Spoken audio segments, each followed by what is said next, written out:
Alice sat on her bed and looked out the window.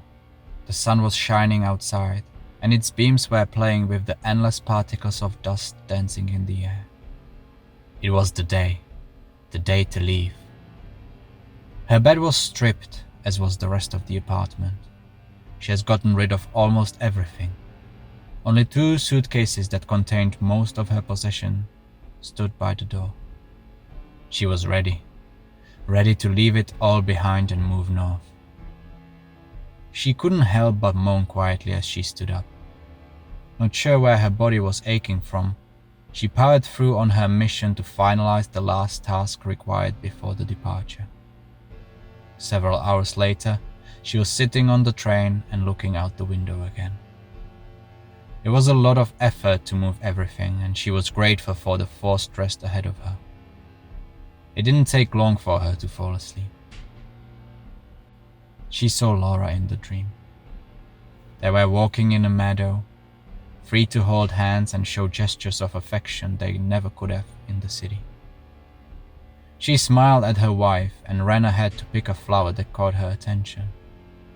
Alice tore it and turned to put it in Laura's hair, but her wife was nowhere to be seen.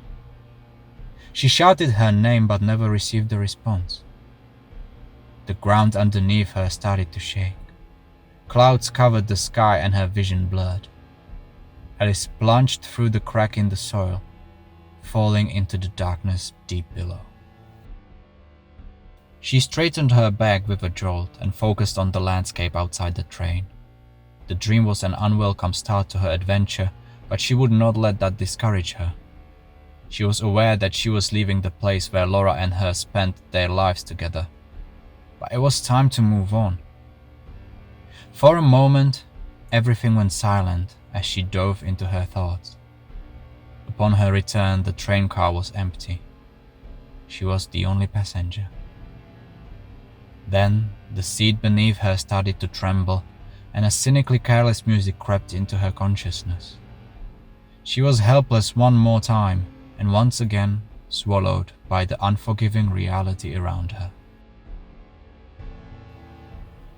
"You can turn the music off," Ron told his friend and colleague. He sounded relieved and surprised at the same time. It worked. It will require some tweaking, but with the proper stage direction and more fitting music, it will be spectacular. This is it. His break. He will finally show everybody what he is capable of.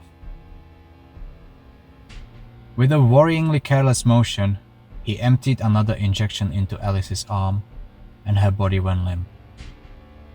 He was no longer worried. He was excited.